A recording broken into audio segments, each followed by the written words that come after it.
नमस्कार दोस्तों, स्वागत है आपका हमारे इस चैनल धूप धनुषी आरती में। दोस्तों, माघ शीर्ष पूर्णिमा के दिन या फिर आप माघ शीर्ष जो माँ अन्नपूर्णा की व्रत कर रहे हैं उसमें भी आप अगर चाहे तो माँ अन्नदा रूप में माँ की पूजन कर सकते हैं। आप अगर एक दिवसीय व्रत कर रहे हैं यानी कि केवल शुक्ल अष्टमी के व्रत कर रहे हैं तो उसमें भी आप कर सकते हैं, या फिर जिस दिन आप यानी कि जो 8 दिन का व्रत होगा शुक्ल अष्टमी से लेकर पूर्णिमा तक, उसमें आप जो है दोस्तों आप पूर्णिमा के दिन जिस दिन आप उद्यापन करेंगे उस दिन आप ये पूजन कर सकते हैं, माँ के अन्नदा रूप में पूजन कर सकते हैं। उसके साथ साथ आप अगर केवल माँ की जयंती के रूप में माघ शीर्ष पूर्णिमा के दिन ही माँ अन्नपूर्णा की पूजा कर रहे हैं तो उस दिन भी जो है माँ के अन्नदा रूप में आप पूजा कर सकते हैं। अब अन्नदा रूप में पूजा का मतलब क्या होता है? अन्नदा यानी कि माँ को अन्नदात्री रूप में पूजा की जाती है। तो मूल रूप से माँ के मूल स्वरूप माना जाता है अन्न को, जो चावल हम प्रतिदिन पकाकर जो है हम अपने पेट भरते हैं, तो उस प्रकार के जैसे कुछ मीठे चीज़ें, पुष्पान्न हो गया, जो है पुलाव हो गया। पुलाव ऐसे नहीं बोला जाता, पूजा के जो चावल बनाए मतलब ये जो मीठे चीज़ें बनाए जाते हैं उसमें पुष्पान्न ही मोस्टली होता है। तो घी भात यानी कि घी चावल कहा जाता है, तो उसका भी उपयोग होता है। साथ साथ खीर में भी ये पूजन किया जा सकता है, खिचड़ी में किया जा सकता है, सफ़ेद ऐसे ही जो चावल है उसमें भी आप पूजा कर सकते हैं। कई लोग कच्चे चावल में भी ये पूजन करते हैं, तो आप अगर वो चाहे तो आप वो भी कर सकते हैं। दोस्तों, आपने कई बार जो है कई वीडियोज़ में देखा होगा या फिर आपके आसपास अगर कहीं पर भारत सेवाश्रम है या फिर ऐसी कोई संस्था है जहाँ पर माँ अन्नपूर्णा की विशेष पूजा होती है, तो वहाँ पर आप देख सकते हैं कि माँ की एक स्वरूप बनाई जाती है, माँ के मुख का स्वरूप बनाए जाते हैं पके हुए चावल से, यानी कि घी मिलाकर, जो पके हुए चावल में घी मिलाकर उससे जो है माँ की एक स्वरूप बनाया जाता है। और उनके आसपास चारों तरफ जो है एकदम गोलाकार में जो है ना 56 प्रकार के जो भोग होते हैं, चाहे वो मिठाई हो, चाहे वो सब्जी हो, दाल हो, भाजा हो, ये सारी चीज़ें जो है ये सारी चीज़ें माँ के चारों तरफ जो है छोटे छोटे कटोरी में रखा जाता है। और उसके बाद जो है माँ के अन्नदा रूप में पूजा होती है, यानी कि माँ की साक्षात अन्न रूप में यहाँ पर पूजा हो रही है। पूजा में बस जो है वो अक्षत पुष्प से धूप से पूजन किया जाता है, उसके बाद धूप दीप से या पंचनीराजन से आरती किए जाते हैं। मूल रूप से यही अन्नदा पूजन होता है। तो अन्नदा पूजन का मतलब होता है माँ के साक्षात जो अन्न रूप है उसके पूजन करना, जो उनके एक चावल के माध्यम से हो सकते हैं, सब्जी भात, ये सब कुछ जो है एक जगह पर रखकर ये पूजन किया जाता है। तो दोस्तों, अन्नदा पूजन के लिए सबसे पहले तो जो है आपको अपनी रसोई घर को बहुत अच्छे तरीके से शुद्ध कर लेना है, साफ कर लेना है। आप चाहे गैस में खाना बना रहे हैं, आप चाहे इंडक्शन में खाना बना रहे हैं, आप कोशिश करिएगा पहले दिन ही, मतलब पूजा के जिस दिन आप ये अन्नदा पूजन करेंगे उसके पहले दिन ही जो है आप अपनी रसोई को बहुत अच्छे से जो है वो साफ कर लीजिए और धूप वगैरह रसोई में आप दिखा दीजिए।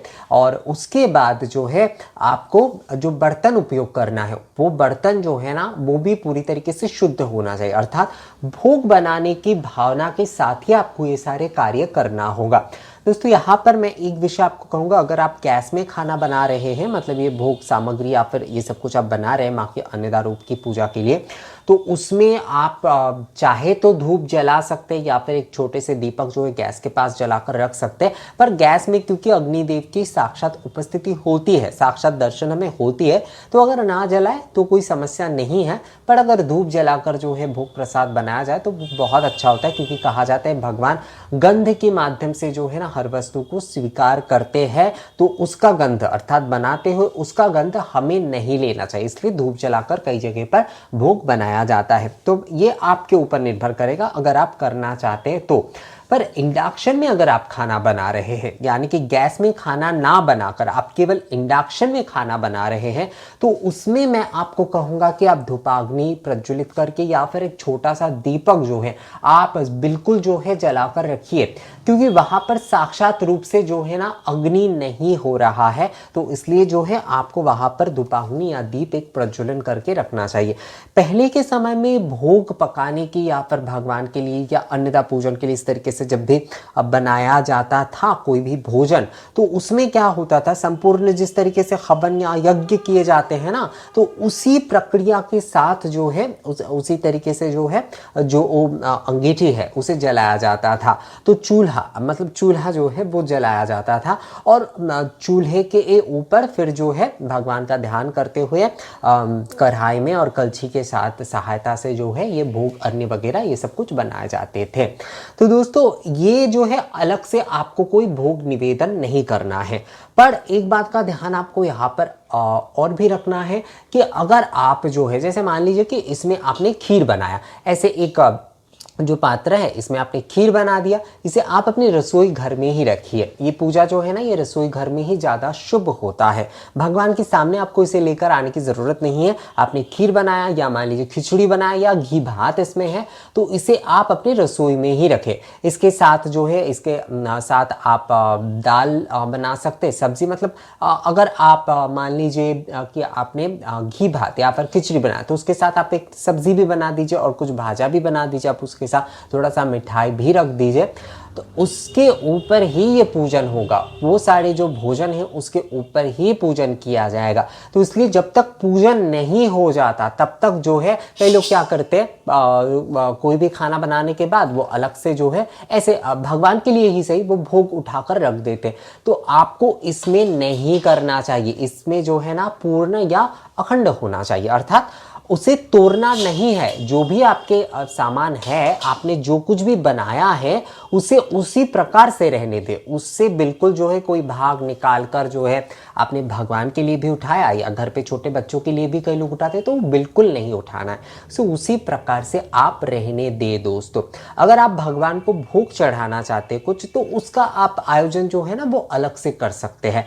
पर अन्नदा पूजन जो होती है, अन्नदा पूजन जो है वो आपको रसोई घर में गैस के ऊपर या फिर गैस के ऊपर रखकर, मतलब गैस जले हुए नहीं, पकाने के बाद जो है गैस के ऊपर ही आप रखिए और वहां पर ही जो है ऐसे भगोने में जब आप रख रहे हैं तो ऐसे इसमें जो है आपने सबसे पहले तो आचमन जल जो है आप वो दे दीजिए। इसके बाद गंध पुष्प अक्षत जो है आप वो दीजिए।